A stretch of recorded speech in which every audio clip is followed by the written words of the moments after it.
across the state. I was actually at an early voting site here in Richland County hours ago, and the folks were lined up. Some of the most informed voters, I think, are voting right now because they know about redistricting, and they are all very concerned about this process right now, what it means for their vote, for who their congressperson may or may not be going forward. And again, if this bill does pass, going through the debate today and getting to the governor's desk and getting signed into law, we do expect to see some challenges in the courts, both at the state level and at the federal level, which throws everything kind of into jeopardy right now. I don't know if you saw some breaking news out of Alabama, but their map just got blocked by the courts. So that changes the dynamic for their race. It will also change the dynamic for South Carolina's race too, if we see a blockage by the Supreme Court saying, don't change the maps right now, continue to vote as normal. And that's what voters should be doing. That's the message coming out of South Carolina and the Senate right now, is that even if they do change the congressional map, even if it does get challenged, even if it does get replaced, continue to vote as normal, because the rest of your ballot will be counted. And part of this map and this legislation would change the primary from June 9th to August 18th. So you will still be able to vote in the congressional primary. At this point, it will just be rescheduled if this bill gets passed into law.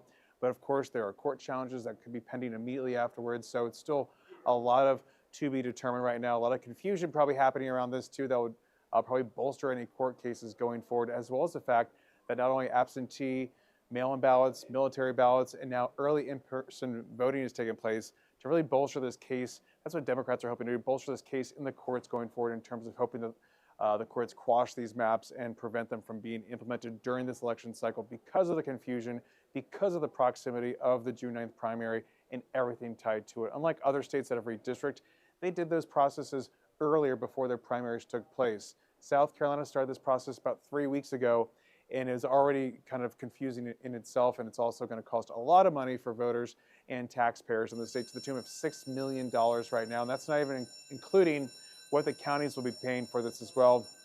As we know, counties administer these elections, and that's what's happening right now statewide in counties at early voting locations in your county. You can find those details and more at scvotes.gov. You can see your sample ballot, your voting location, your precinct, and more at scvotes.gov. You have to bring your voter ID or a license to the voting location that you have. So that's what's going on right now. So again, we expect lawmakers, the senators, to come in. They're already gaveling in. It's past 11 o'clock.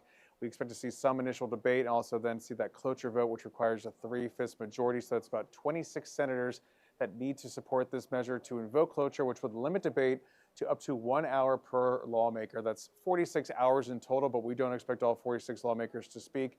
In fact, we just expect about the 12 Democrats and maybe the handful of Republicans that have been siding with them throughout this process to speak. So that'd be at least 12 to 15 to 17 hours, which will put us out in the early hours of Wednesday morning, which we might have a decision at the earliest. And of course, that'll be day 2 of early in-person voting. And then if they do pass that bill off to the governor, he'll sign it, and then the courts will probably take it from there too. But there's an off chance, a very slim chance.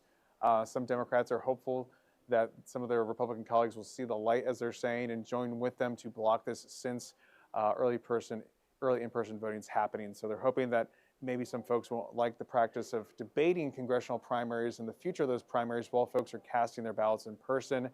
We have seen some Republicans cross over. Some have said that early in-person voting is a bridge too far. They wanted to have this bill done and on the governor's desk by now, and that's not the case. So there's a possibility that cloture does not get invoked, which means Democrats can then filibuster, and then this will effectively be dead. That's a possible off-ramp right there, but it doesn't necessarily look like it's going to happen like that unless some change of heart happens for some of these Republicans. So that's what we'll be watching for in the Senate right now, and I'll send you over there. We'll have updates for you there on southcarolinapublicradio.org. We'll also be bringing those to you over the air on South Carolina Public Radio and NPR. I'm Gavin Jackson, the State House Lobby. We're going to send you to the Senate right now.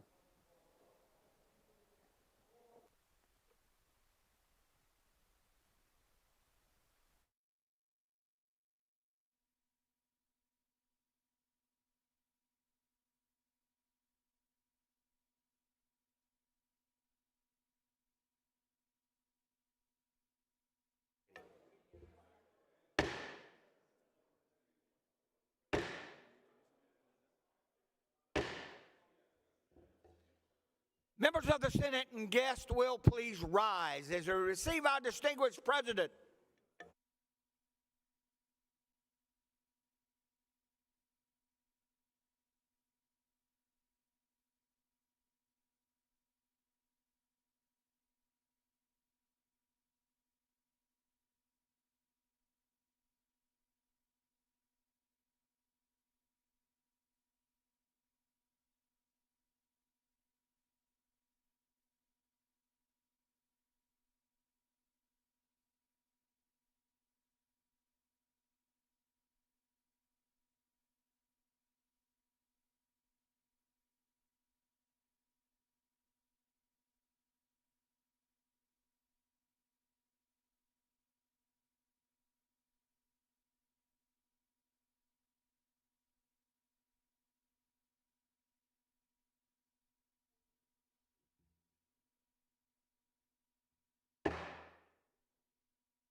The Senate will please come to order. Members and guests will remain standing while we're led in our devotion by our chaplain, followed by the Pledge of Allegiance. Chaplain? For many of us, just a couple of days ago in worship, I dare say we heard these lines being spoken. We heard these lines. When the day of Pentecost came, they were all together in one place. And suddenly a sound like the blowing of a violent wind came from heaven and filled the whole house where they were sitting. From the book of Acts, chapter 2, verses 1 and 2. Bow in prayer with me, if you will. Dear Lord, as the hours and days continue to fall away, we fervently urge you to enable the power of your Spirit to roar through this chamber, as it did long ago on the day of Pentecost. And we pray, O blessed Lord, that by your grace you touch each senator here with a renewed awareness of your presence in this place, and fill them and their aides together with a bold sense of your gracious wisdom and your unfailing love. And as a result, O God, may these leaders working together discover themselves finally able to determine the best course and the wisest decisions that will genuinely and fairly benefit and bless all of the residents of this state we love. May it be so, dear Lord. In your loving name we humbly pray. Amen. I pledge allegiance to the flag of the United States of America and to the republic for which it stands, one nation, under God, indivisible, with liberty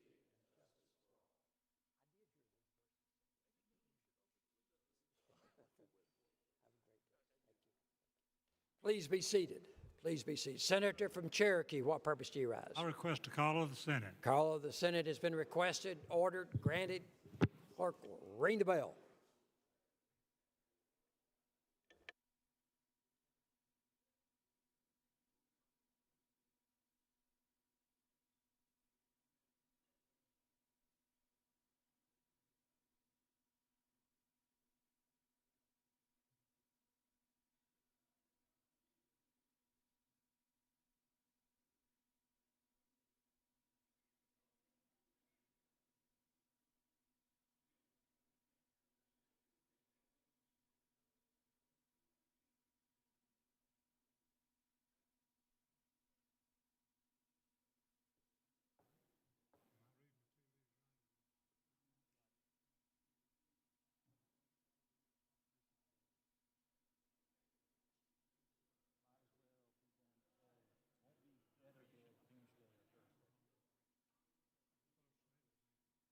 The reading clerk will call the roll of the Senate to record your presence. Mr. Adams, present. Mr. Alexander, present. Mr. Allen. Mr. Allen is present. Mr. Bennett is present. Mr. Blackman, present. Mr. Bright is present. Mr. Campson, present. Mr. Cash. Mr. Cash is present. Mr. Chaplin, present. Mr. Clymer, present. Mr. Corbin, present. Mr. Cromer is present. Mr. Davis is present. Mrs. Devine is present. Mr. Elliott is present. Mr. Fernandez. Mr. Fernandez has leave. Mr. Gambrell, present. Mr. Garrett, present. Mr. Goldfinch, present. Mr. Graham. Mr. Graham is present. Mr. Grooms is present. Mr. Hembry. Mr. Hembry. Mr. Hembry is present. Mr. Hutto. Absent. Mr. Jackson, present. Mr. Johnson is present. Mr. Kennedy is present. Mr. Kimbrell. Absent. Mr. Lieber. Mr. Lieber is present. Mr. Martin has leave. Mr. Massey. Mr. Massey is present. Mrs. Matthews. Absent. Mr. Ott. Mr. Ott is present. Mr. Peeler, present. Mr. Rankin is present. Mr. Rickema is present. Mr. Rice, present. Mr. Sabb is present. Mr. Stubbs. Mr. Stubbs is present. Mr. Sutton. Mr. Sutton is present. Mr. Tedder. Mr. Tedder is present. Mr. Turner. Mr. Turner is present. Mr. Verdon present. Mr. Walker. Absent. Mr. Williams is present. Mr. Young. Mr. Young is present. Mr. Zell is present.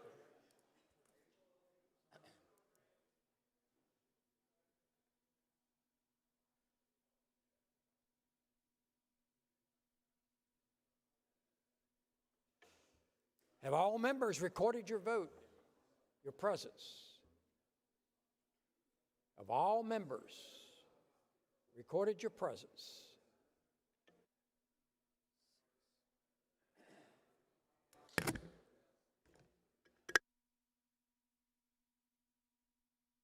Further members wishing to record your vote?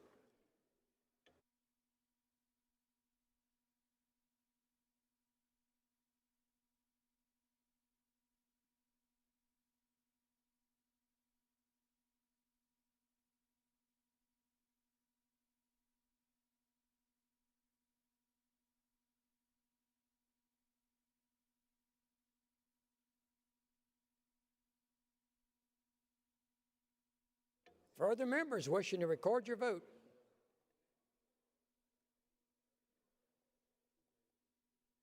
The polls.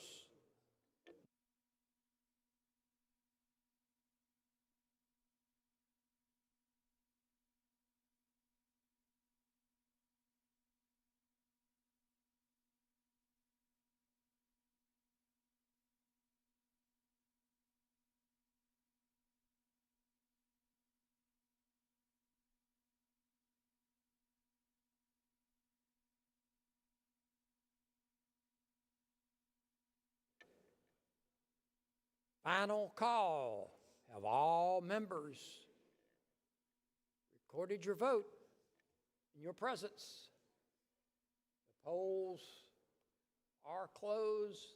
The clerk will please tabulate. We have 40 members present. A quorum of the Senate is present. Senator from Maury, Senator Rankin, what purpose do you ask, sir? Thank you, Mr. President. Unanimous consent request. State your request.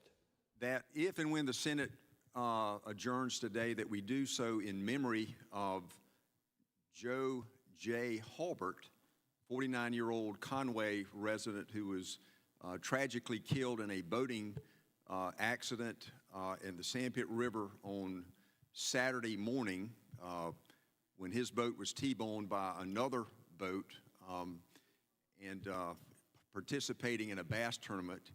And so I would ask that we adjourn in memory and for the tragic loss to a great family man and to a great member of Conway and Horry County. Is there objection to the unanimous consent request that we stand adjourned in his memory today? Hearing no objection, so ordered. Senator from Cherokee, what purpose do you ask? Unanimous consent request. State your request, sir. Ask unanimous consent that the Senate break for 30 minutes. Motion to recede. All in favor say aye. Opposed, no. The ayes have it. The Senate will recede for 30 minutes.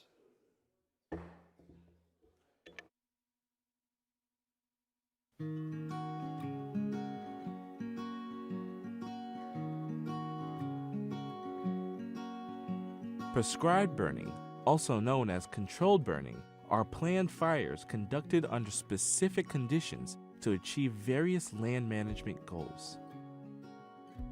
In South Carolina, more than 500,000 acres of land are burned each year through prescribed burnings. These intentional fires are an essential tool in managing the state's diverse ecosystems, including forests, grasslands, and wetlands. While the concept of intentionally setting fires may seem counterintuitive, the prescribed burnings offer a range of benefits for both the environment and society. They are also quite a spectacle when you get to see them from the sky.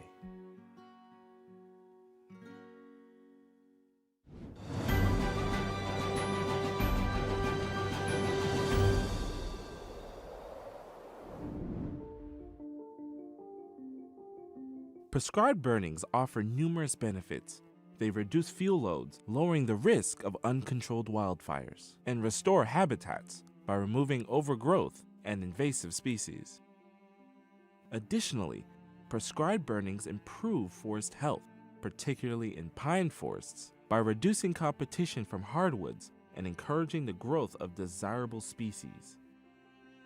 One of the primary agencies responsible for conducting prescribed burnings in South Carolina is the South Carolina Forestry Commission. Working closely with other agencies like the South Carolina Department of Natural Resources, landowners, communities, and other stakeholders, they ensure the prescribed burnings are conducted safely and effectively. The process of conducting a prescribed burn involves precise planning and execution. Fire managers begin by strategically igniting a backfire or backburn, which burns against the prevailing wind. This intentional strategy creates a slower moving, more manageable fire. Once the backfire is established, additional methods like flank fires and head fires are used to fill in the burn area. These fires are carefully controlled to limit the heat intensity and smoke production, ensuring they stay within acceptable levels. The goal is to create a mosaic pattern of burned and unburned vegetation, achieving the desired land management objectives while minimizing the environmental impact.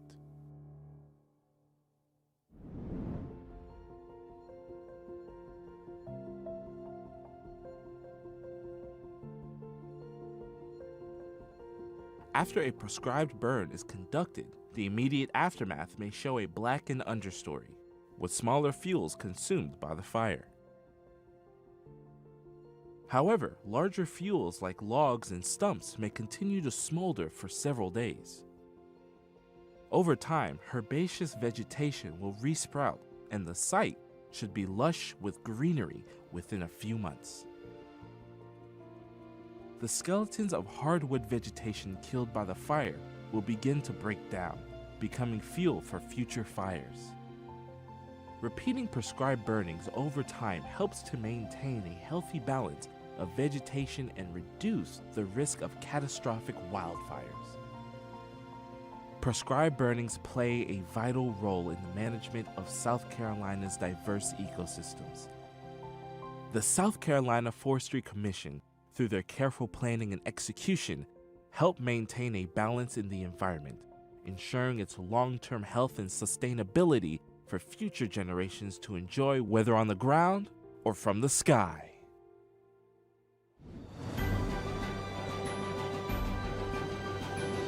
My grandmother was diabetic, and I had an uncle who had severe diabetes. So I didn't want to be like them.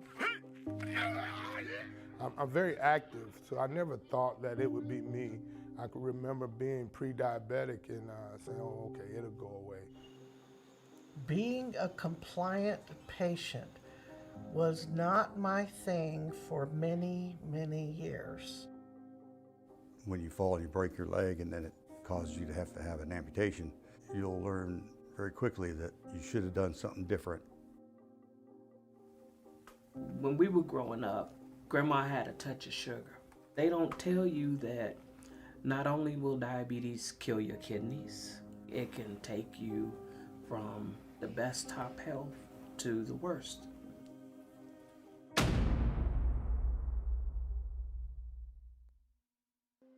There is a diabetes crisis in South Carolina.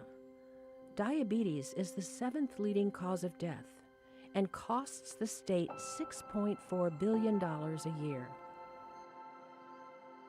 1 out of 6 adult South Carolinians has the disease.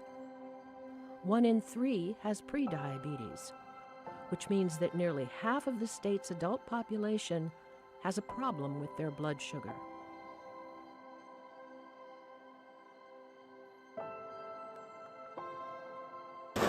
As we eat, food breaks down to sugar.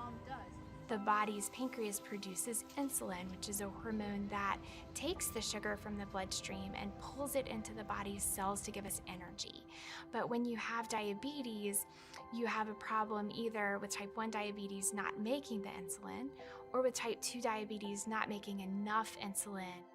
You have more sugar floating around in the blood, and that's what causes the problems that we see from diabetes. Eye disease, kidney disease, damage to the nerves in the legs, damage to the blood vessels throughout the body, causing strokes and heart attacks and amputations. All of those things are to a large extent driven by chronically elevated sugar levels. In the late 90s, my internist and I were arguing with each other because she was saying, "Ms. Brown, you're pre-diabetic." And I'm saying, "No, I'm not." This went on for about a year and a half until finally, early in 2000, she says, "Ms. Brown, your numbers are inching up and we're going to have to give you medication." I did not want the medication because I knew the diagnosis of diabetes was a life sentence. But my doctor explained to me some of the things I needed to do, what the medication would do, how I needed to take it, and I tried to cope with it.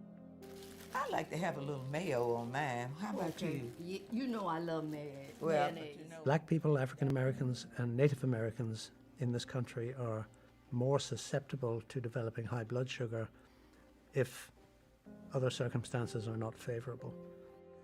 Attack, that's the word I want, attack. I was at the age of 40, about 10 years ago. I found out I was borderline diabetic. And I ended up getting tested and my sugars were high. I didn't really have insurance, so I didn't go to the doctor as needed. I was very lackadaisical in the beginning. My mother and father were diabetic, and I wasn't really following it or looking into it, but once I found out, it was very disturbing. I then started walking and drinking water, but it didn't help as much as I thought it would because I didn't change my eating habits. Once I did my aunt's eulogy, my uncle's eulogy. I actually spoke over their body, and to see them die with diabetes and COPD, it was scary for me. And I had to make a conscious decision to do better, or I wouldn't be here. One of the main pieces of diabetes education is to help the patient change their behavior, really to change their lifestyle. These are not changes we want only just a week or two or a few months, even a year. This is a lifestyle change for the rest of their life because they're going to have diabetes for the rest of their life. So even if they get their diabetes controlled, they still need to keep in mind all of the lifestyle changes that we speak about. I learned that I was diabetic when I was about 35 years old.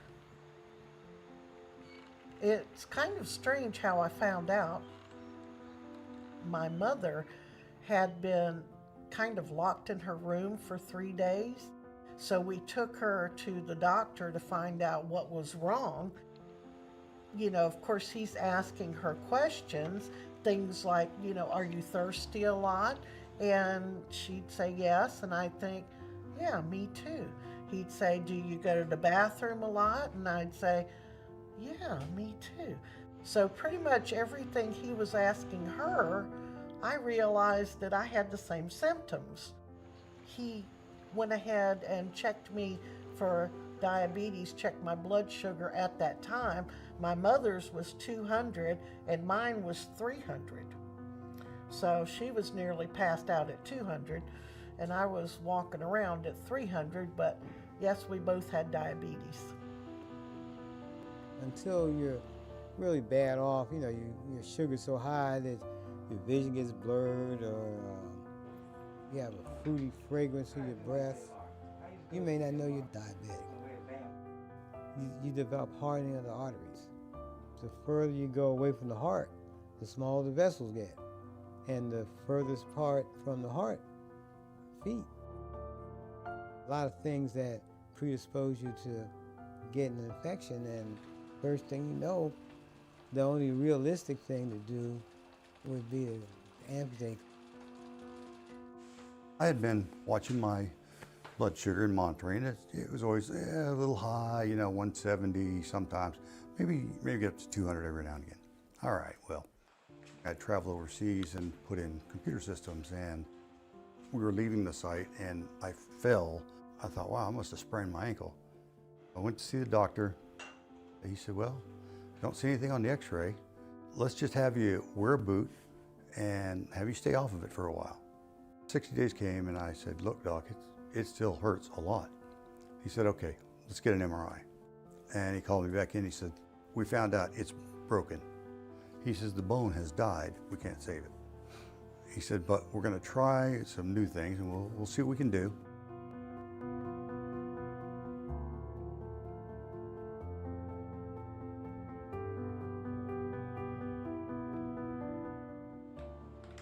I went online and I did my research, and we have all the data that shows that there's only a 25% chance of recovery.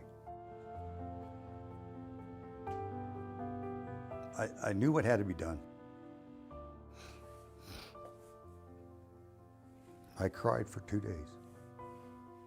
To add insult to injury here, my mother was living with me and she was in the hospital and she died 3 days before I had my amputation. I went into severe depression, severe. Mental health is a real thing. People who have amputations are affected by their mobility, the way that they see themselves, their level of independence, being able to drive, being able to participate in sports activities with their children.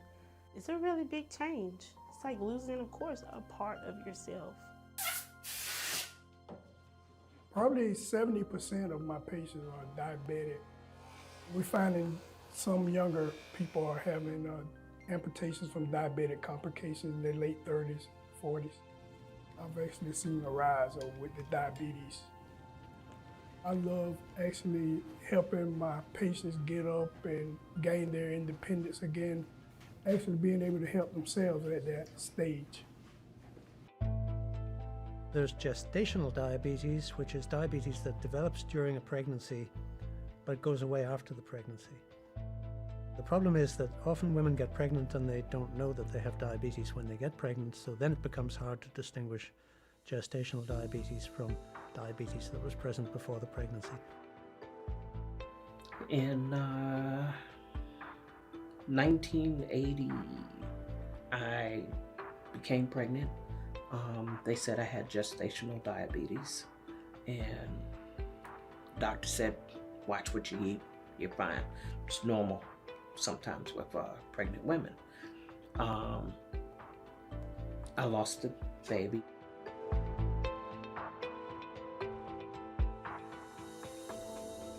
I got pregnant again. At that point, I was like told, hey, you're pre-diabetic, watch what you eat. And I'm like, you know what? I'm not going to. I wouldn't listen to him.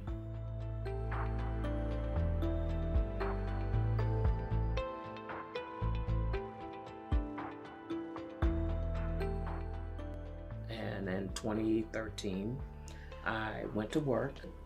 All of a sudden, I got hit with body aches, fever, chills. I'm sitting up there going, what's going on here? Didn't know I was septic. Went to the doctors and he was like, hey, he said, that foot's got gangrene in it. He says, you got a choice. He says, you either let me have your foot. He says, and I'll have you up and walking in 6 months. Or he says, I can let you go home and you tell all your family goodbye. I looked at him, I said, no, sir. I said, this is just my earthly body. This is not my heavenly body. I said, you can have the foot. I deal with having to do dialysis now, not knowing that the diabetes would impact the kidneys. Dialysis treatment is a process of cleaning the blood of the toxins because your kidneys aren't working properly, and so there's no way to clear all of that from your system. If you do have diabetes and you end up on dialysis, then that's a permanent condition. So they have to commit their lives to either coming into the center 3 times a week or doing their treatment at home every night. There is a place in South Carolina where risk factors have come together to create a perfect storm of diabetes. 29203 is a large zip code in Columbia, South Carolina's capital city. It consists of a myriad of diverse communities, some large, some small.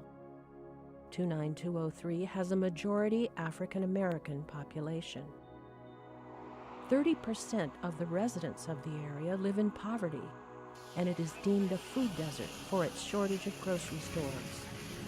Many of the people here have diabetes, leading to a plethora of dialysis centers and one of the highest rates of diabetic amputation in the country. The fact that 29203 achieved regional, if not national, prominence is that we are, in our state, near the bottom of the nation in the state rankings, and therefore the worst zip codes in South Carolina are likely to be some of the worst in the nation. The social determinants of health are social factors that determine risk for health and health outcomes. So there's racial disparities, there's racial discrimination, there's discrimination according to income, according to where you live.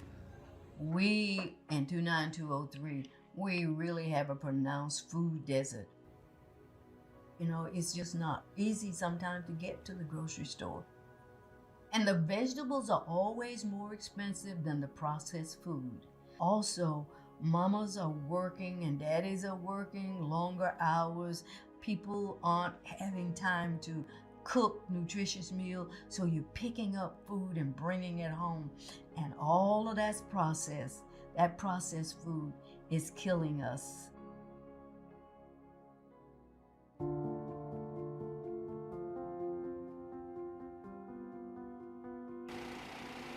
I've lived in 29203 my whole life.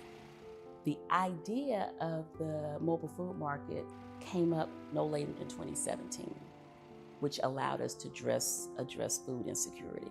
But for the federal dollars that we got for COVID, I don't know if we would have been able to implement that program.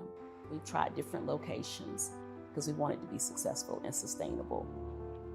In every neighborhood, particularly neighborhoods that haven't had a lot of investment, additional resources is what we need. Typically, a lot of programs, we may give them 2 or 3 years, but they don't have the sustainability because they don't have the funding. If we had more resources, I think we could definitely change the outcomes that we're having in our communities. Your Dollar Store is a community-based grocery store that's providing a means of fresh produce and grocery items that's in an area considered a food desert, I should say. The neighbors here in this community, they love the store being here. To be able to come to a store that's in walking distance and get some fresh produce was a win-win for them, because now they don't have to catch a bus, which is money spent, or you got to catch a cab or Uber, which is money spent. If they spend at least $5 off their EBT or SNAP card, they'll then get $15 in fresh produce. I want to say thank you to Dr. Humphrey at Prisma, because he said we got a plan here. We want to use your store as a hub to provide a voucher program to send our diabetics here. So instead of going to a fast food restaurant, instead of going to get a bag of chips per se, they can come get an apple or orange or pineapple, strawberries, squash, cabbage, and so forth. In 1980, my goal was to see the black man live to age 65, because they were dying before 65. Here in Columbia, there's a 10 or more year difference in life expectancy according to what zip code you live in. The healthcare system isn't currently set up for providing care for people without money. It's always good to have insurance and some money, the reality. It's a big issue for us right now in dialysis is affordability, and it really just is health insurance. So you have your different groups of persons with insurance. You have your people who are working, who are employed. You have your retired population. They generally have their Medicare. They typically will always have a secondary.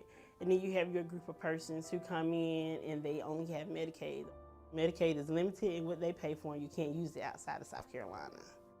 But I will say that when people come from other states to South Carolina and they compare the Medicaid in New York or California or even North Carolina, they typically go back.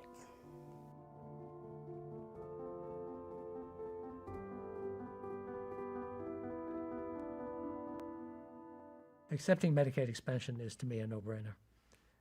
It would support care for about 350,000 people in South Carolina who have very inadequate care right now. Because South Carolina did not expand Medicaid, we still have a large portion of individuals in our state who are uninsured. And that is where we as Cooperative Health can help support individuals who don't have insurance.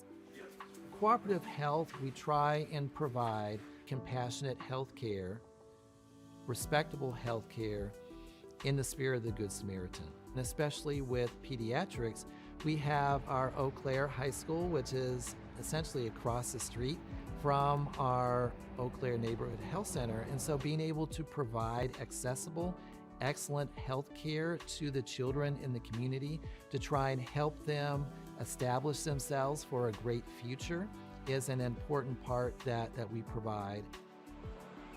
We've been in the 29203 zip code since 1981. There still is a desert in some respect as it relates to healthcare services. And as a community health center, not only can we take the traditional insurance, Medicare and Medicaid, but we also have a sliding fee for our patients that are uninsured. So it has been our hope that we can be able to help our patients wherever they are to maximize their health status. Diabetes is really challenging. We have maybe about 25,000 adult patients that we take care of, and about 5,000 have a diagnosis of diabetes. Starting in January 2023, we onboarded our virtual diabetes program, and it has been a smashing success. Hello, pharmacy? Our goal was to be able to bring everything together, that our clinician is in sync with our pharmacy, our clinician's in sync with our behavioral medicine support, is in sync with our diabetes education, and they're a team that's able to work together as a unit. Today we're just going to talk a little bit about sugar in our drinks and how much sugar is in some of the drinks that you might be consuming, because I love my job as a diabetes educator. It's very patient-centered and trying to help them figure out how does this apply to their life, and really just seeing the patients do the work. You might have somebody who's drinking 6 sodas a day and they're not willing to give up that habit. It's gonna be a little adjustment then. Also helping them to make these changes in small steps so that it's more easily done, and then they can kind of see the impact of it, realize how much better they're going to feel if they start cutting these sodas out, their blood sugar start to improve, and I think then a lot of times it kind of falls in place from there. Hey, welcome, good to see you. Miss Knight, she always left me in charge of my body. And so I always felt like we were kind of hooked together in my pursuit of wellness. These people were like, they were like my team. They were like my friends. They really showed that they cared about how I was doing. So I had a kind of support that I had never had before. And that made a big difference in me being able to finally, after 35 years, get my blood sugar under control. I talk to the youngsters all the time about their lifestyle because they want to eat the Twinkies, they want to drink the sodas, and with playing football, you can't do all that because you get cramps, you get tired quicker. So I speak about it every day to them. Some of them know I have diabetes and some of them don't, but I do wear my patch, my insulin pen, so sometimes they ask. And sometimes I'll volunteer and let them know, you don't want to get one of these. So, you know what's going to be important, your first step, right? People under the age of 20 within the next 40 years, their rates of diabetes are expected to go up by 700%. So, and that's not just in 29203, that's just a national statistic. Diabetes is preventable, but you have to catch it either in the pre-diabetes stage or before the person, gets diagnosed. New agents, they're called GLP-1 agonists, have the capacity to address some of the fundamental drivers of type 2 diabetes and obesity. There's all kinds of problems with expense issues, coverage issues, but those will change with time, and I think these are a revolution. Diabetes-Free SC began 4 years ago. Blue Cross executive walks into my office, says, we want to deploy our foundation monies, not all of them, but a significant amount. And I became involved with it and became the medical director because I thought it was such an extraordinary, surprising, visionary thing. So in our work, we're really trying to knit people together. We're trying to break down silos. Patients need coordinated, intercommunicative, team-based care. We have the potential to be a leader in the nation, to show how things can be done, to win the fight against diabetes in South Carolina. I wanted to do something where I could get around and do things. I thought about a golf cart, but I thought, I was a farmer when I was young. I think I want to do some more farming again. So I bought a tractor, and that has been one of the best things I've ever done. It's just, that almost defines who I am now. I'm just a little guy on the tractor, and my wife says, oh God, here he comes with that tractor again. He's probably gonna dig another hole and fill it back in. Well, at least it's something I can do, So I'm happy. Your blood sugar's beautiful. When your blood sugar is up, it can change your mental state. And one of the things that I have wrestled with for many years is depression. And I have found, since my blood sugar is on key now, on level, that I'm not as depressed as I had been before, which is a miracle for me because I've spent so much of my life in that state. Would you like a little ice in it? Very little. Justine is my sister-in-law. We plan meals together, we do family dinners, we consider ourselves the matriarchs of the family now, and we're trying to set the example for the younger ones to follow. The family members have a propensity for gaining weight. The family members have a propensity for being diabetic. We do eat a lot of meals together, so we try to make them as healthy and as satisfying as possible, realizing that our health is important. Cheers to you. And cheers to you. That's good. It's a big subject because no one really cares. I don't think they care or really see what it can do. I'm grateful.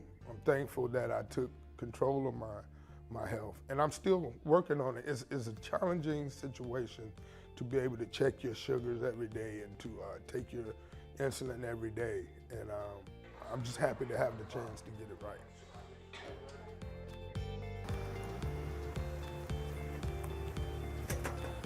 Here we go. I had to learn how to communicate. I had to learn to communicate with others so that they could communicate with me. I've been looking for something to do and someplace to go. I don't forget that I'm diabetic. I don't forget that I wear a prosthesis. I don't forget that I am on dialysis. No woe is me. Yay, it's me. I learned how to live again. And it may be minus a few things, but I'm living. Bingo.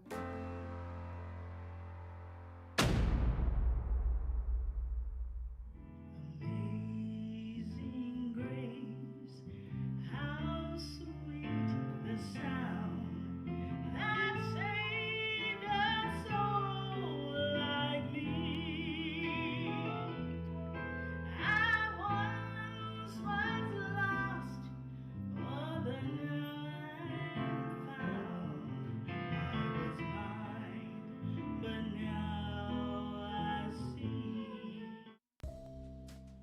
My name is Chef Rob Masson. I am a native of Rock Hill, South Carolina.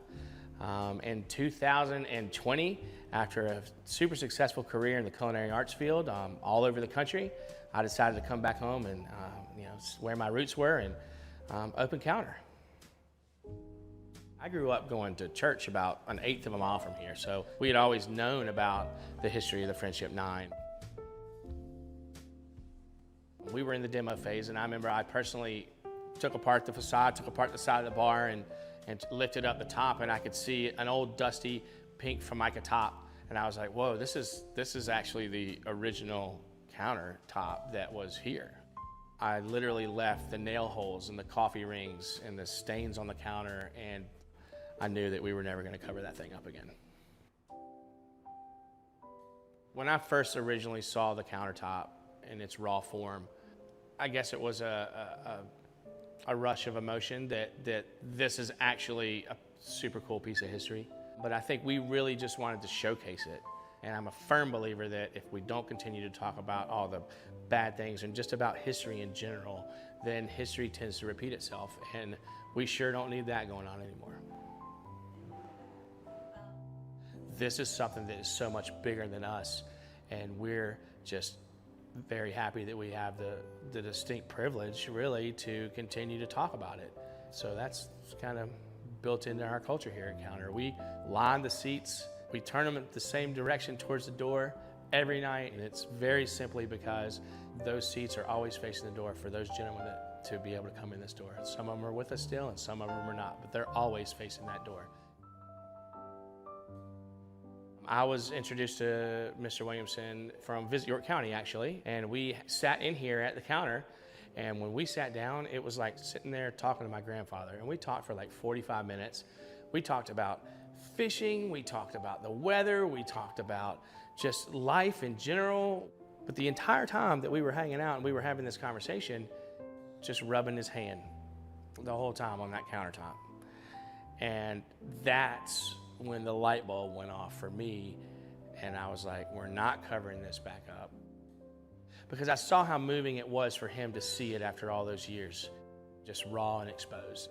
And I can only imagine what went through his head.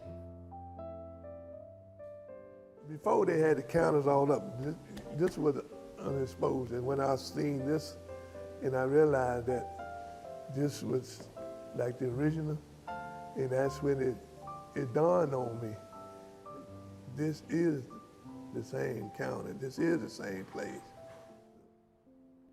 In 1961, when we sat down, we wasn't there long enough to really, visualize or even touch it. So as soon as you sit down, they arrested you right there. One thing on my mind, I know I was gonna get arrested, but the way they treated you, the way they snatch you up and grab you and slam you in the nose, I wasn't expecting that. And then after we went to court, the guy hadn't told me we was gonna go to jail. So that was my big surprise when they said we was gonna do the 30 days. We went to jail the 31st, went to court on February the 1st, and we got out of jail on March the 2nd. But for the changes downtown, none of that changed. And so we had to continue to start protesting again. And wherever there was a restaurant that wouldn't serve us, that's where we would go. The jail no bail galvanized the movement, because before that, it was kind of stagnant and stale, and it seemed wasn't making no progress. And Rock Hill played a great part in that, because we were willing to make that sacrifice.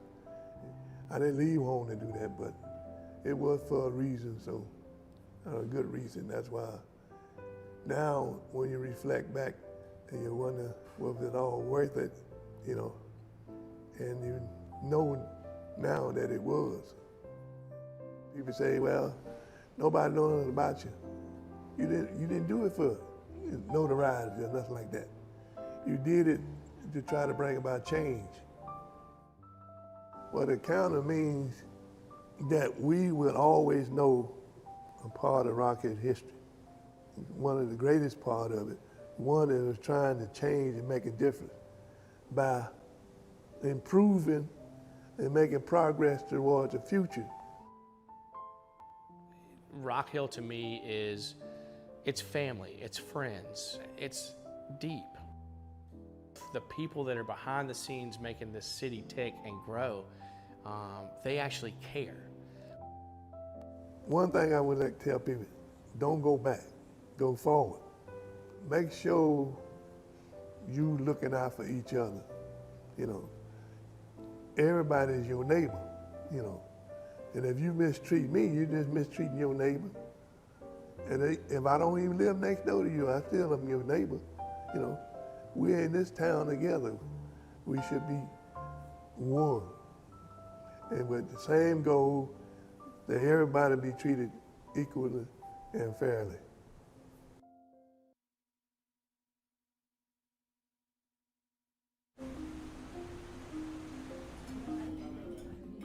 I'm originally from Zimbabwe, came to Landa, which is a small university. I believe your body is your temple.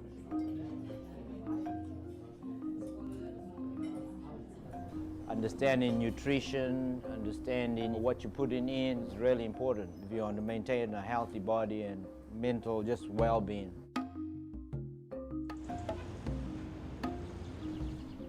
Food is for the soul. I mean, just nutrition, and it just makes you feel good, especially if it's really good. When you eat that food, it really warms the soul. It's comforting. It's all traditional. Whether you go back to the Bible, food always brought people together. Whether you broke bread, and it's a communion. What I try and do is use a lot of street food and infuse it into my menu, whether it's from Asia, Africa. More of an international blend of foods, ethnic cuisine.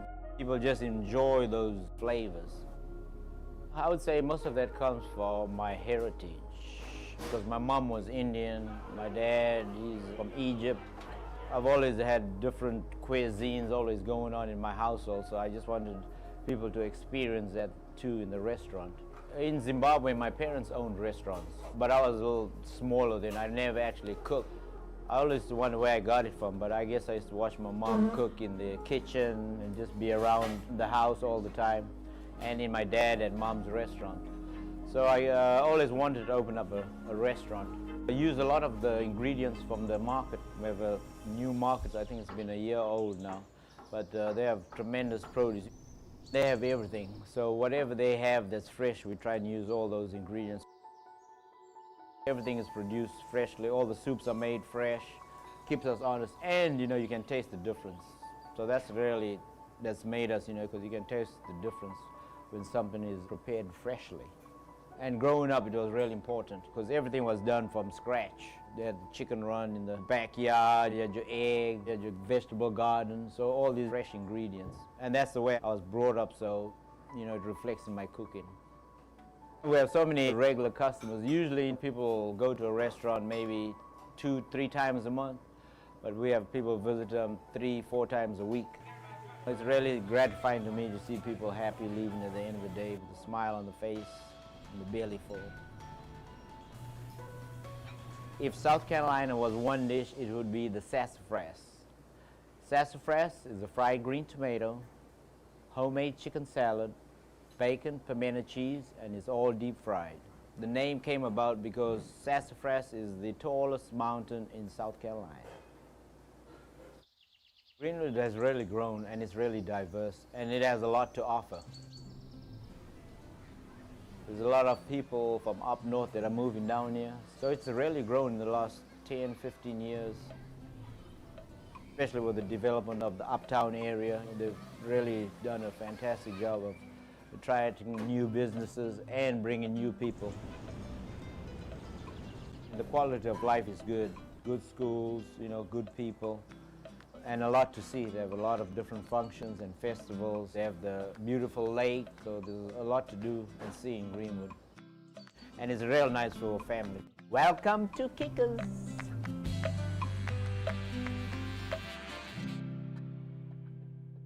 Coming up on Citizen Better, join me, KJ Kearney, as I explore the link between climate change and racial inequities. We're also going to examine the power and pitfalls of social media activism in driving real change. Now this is Citizen Better.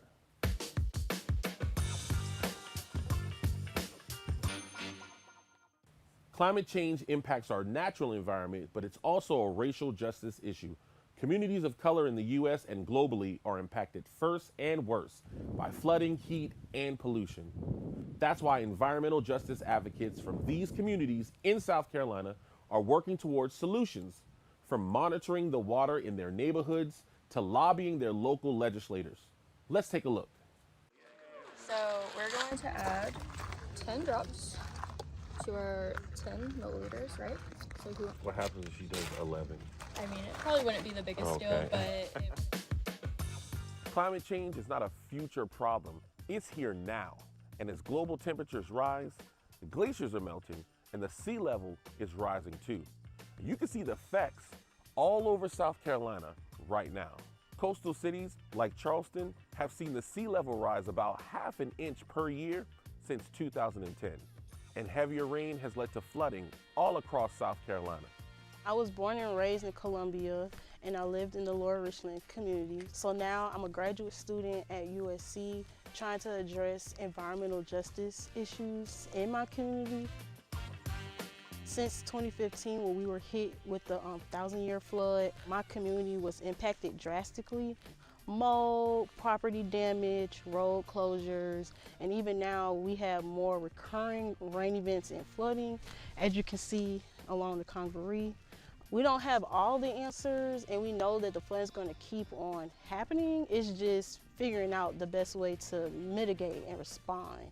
And those floodwaters bring with them even more problems, from property damage to pollution, because many of the same fossil fuel facilities that are responsible for warming our climate are also polluting our environment. Climate change and environmental destruction are part of our present, but just how much they affect our future is still in our power, because the answers of what you can do about it could be closer than you think.